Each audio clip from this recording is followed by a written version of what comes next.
a Tania Renom Pansi. Ella es directora ejecutiva de Amnistía Internacional en México. Muy buenas noches, gracias por esta comunicación. Hola, buenas noches, gracias por la invitación. Bueno, interesante lo que dice Amnistía Internacional, sobre varios temas, pero la postura migratoria de nuestro país, Erika Guevara decía, es de doble cara. Cuéntanos.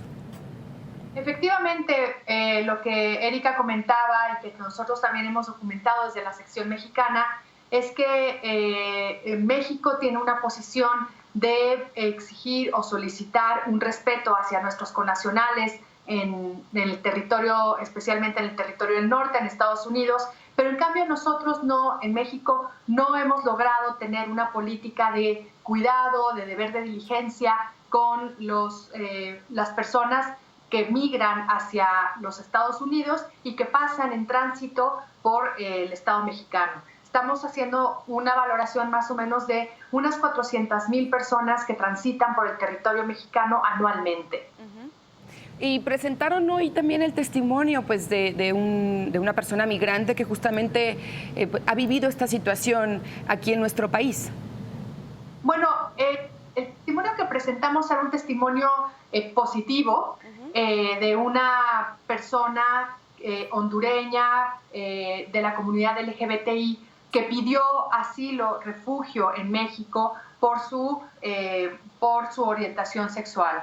Y Sofía lo que nos dijo es que en el momento en que ella pudo obtener los papeles para poder vivir en México, su condición de vida cambió absolutamente, porque en lugar de estar viviendo o haber sido regresada a Honduras, donde seguramente iba a ser víctima de violencia misógina y machista por ser una persona gay, se difuminaba esa posibilidad al obtener refugio en México.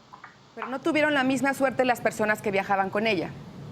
No tuvieron la misma las personas que viajaban con ella. Nosotros tenemos datos oficiales que las cifras oficiales muestran que en el 2016 hubieron más de 5,200 solicitudes de refugio en México. Eso ha implicado que aproximadamente el 52% de estas solicitudes se aceptaran.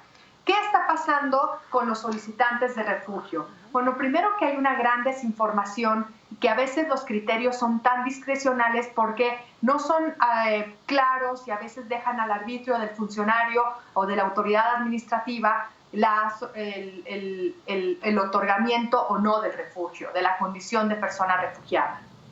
Claro, y entonces, mientras aquí en México las autoridades y nosotros también nos quejamos, por ejemplo, de esos nuevos lineamientos de Donald Trump sobre las deportaciones, nuestro país lo que hace también es que devuelve a sus países a personas migrantes que a veces están en riesgo su vida, y aún así, a veces son menores incluso, y aún así los regresamos a sus países donde no sabemos qué situación van a enfrentar. Efectivamente, y con estos retornos se viola un principio internacional que se llama el principio del no regreso, del no refoulement. Y este principio implica que cuando una persona es solicitante de refugio, el país donde solicita el refugio tendría en principio que asegurarse, antes de regresar a cualquier solicitante, de que esta persona no va a sufrir violencia o que su vida no va a estar en amenaza. Pero al día de hoy no podemos tener garantía que todas las personas que son deportadas, especialmente de Guatemala, Honduras y El Salvador, estén siendo deportadas en condiciones de seguridad. También Amnistía Internacional en su informe y en el capítulo sobre México habla de la violencia en nuestro país y pues destaca que a una década de que salieron a las calles las Fuerzas Armadas para hacer labores de seguridad pública, la situación no ha mejorado. No ha mejorado la situación.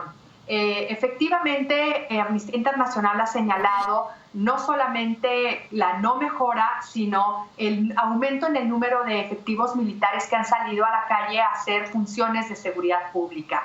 Esto desde cualquier sistema democrático se pone en duda. Ya hemos de recordar que tanto la Comisión Interamericana de Derechos Humanos como algunos organismos de Naciones Unidas le han recomendado al Estado mexicano no utilizar efectivos militares para labores de seguridad pública.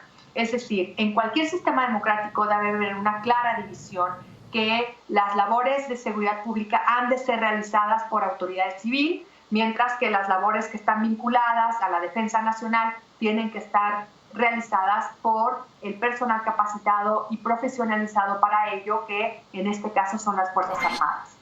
Y por último, comentar, digamos, la preocupación que expresa Amnistía Internacional de lo que está ocurriendo a nivel mundial con esto que llaman la retórica tóxica y deshumanizadora del nosotros contra ellos, y ponen como un ejemplo, de los ejemplos más recientes, digamos, la narrativa de Donald Trump en su campaña, y que ahora ya es la narrativa de gobierno. Así es, desde Amnistía Internacional hemos estado en seguimiento muy constante de las órdenes ejecutivas, primero de la campaña y de la narrativa de la campaña, y luego de las órdenes ejecutivas que el presidente Trump ha emitido. Nos preocupa especialmente que cuando un líder de Estado hace de un discurso xenófobo una política, esto se convierta y se naturalice, ¿no? Se convierta como en un elemento totalmente natural, discriminar al otro, al que no es como tú, al que no es el nacional como tú, al que no tiene tu mismo color o al que no tiene el sexo, el color o la apariencia de las personas dominantes. Entonces, desde Amnistía Internacional estamos siguiendo de cerca la situación de las órdenes ejecutivas, la consecuencia de las órdenes ejecutivas para nuestro país, y efectivamente estamos con alertas rojas respecto a la posibilidad de deportaciones masivas o de otras manifestaciones de discriminación en el territorio de los Estados Unidos. Tania Renom, directora ejecutiva de Amnistía Internacional en México, muchas gracias por esta comunicación. Buenas noches. Gracias a ustedes. Buenas noches. Ahí está parte de lo que contiene